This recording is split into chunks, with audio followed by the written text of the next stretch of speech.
Om Shanti. Om Namo Bhagavate Vasudevaya. Welcome to another Yoga Small Talk, and we continue with 7 minutes Bhagavad Gita a day.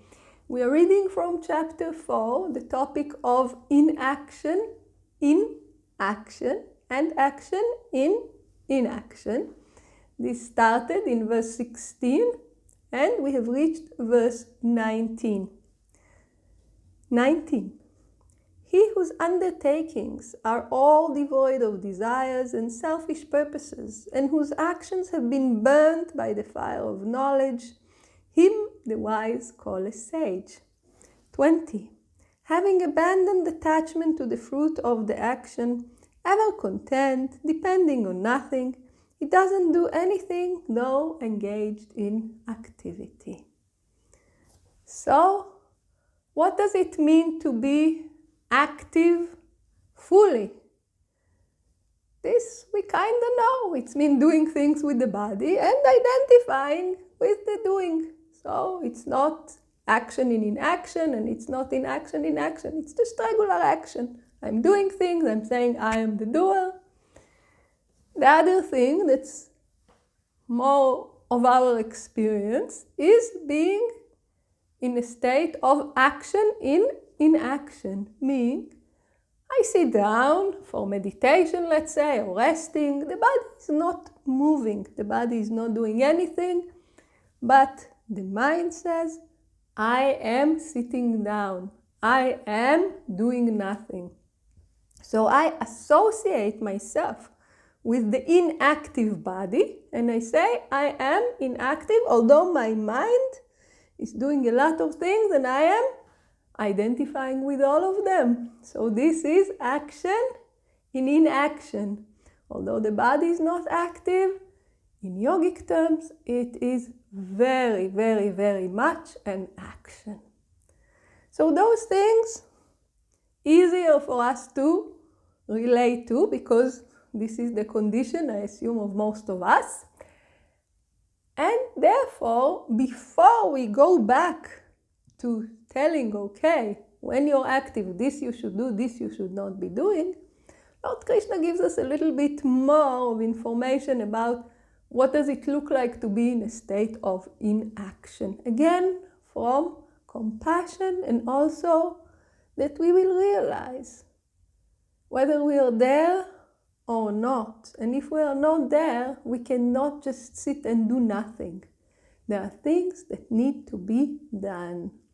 So the description we read says that when a person is doing things without desires, without attachment to the fruit, ever content whether the fruit will come, the fruit will not come, ever content, depending on nothing, this person is inactive. And for this person, there is no more karma. It says in verse 19, whose actions have been burnt by the fire of knowledge, there is no karma. There is no action.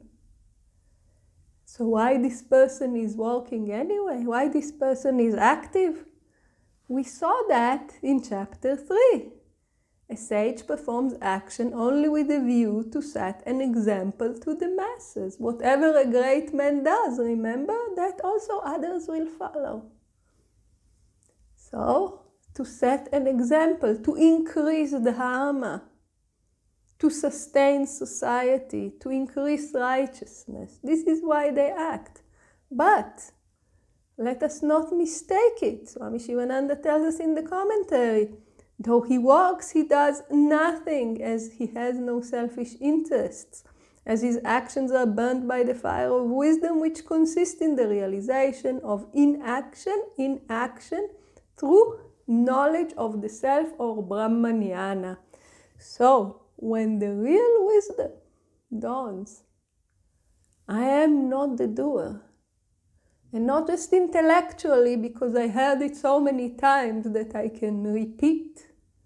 It's because I realized it from experience. I am not the doer. I am the silent witness. Nature is acting, not me. in this case, we really are practicing in action. And this is no longer a contradiction in terms. We can be practicing and being inactive at the same time. So this is what the enlightened person is like. This is why it says, him the wise call a sage, because he has realized the true self. And Swami Shivananda again tells us, we were speaking before about the repetitions in yoga, and here he tells us, this is the commentary to verse 20, the same idea of inaction in action is repeated here to produce a deep impression on the minds of an aspirant. Please note, this is what inaction really is, not just like Swami Shivananda would say, a person sitting like a rock on a rock with the mind busy, busy, busy, busy with I and mine and I and mine and I want this and I want that. But free from desires, free from attachments, free from false identification, and full of knowledge. So it is repeated here for us to really understand what it is, but also where we are, so we will understand what is the best practice for us. This person, again it is told, is working for the well-being of the world, and he who performs action without egoism and attachment for the fruits, to set an example to the masses, really does nothing at all, though he is ever engaged in activity, and he possesses the knowledge of the self which is beyond all activity. And he has realized his identity with it. No more karma, no more rebirth, no more desires for the fruit of the action, just acting truly selflessly. And if you look at it, really, this is the ultimate karma yogi, because there is nothing for them to gain. It is just done as a service to others. This is the message here, and this topic continues in the next few verses with a few more clarifications, and we will review it in the next videos. Please join us. Om Shanti.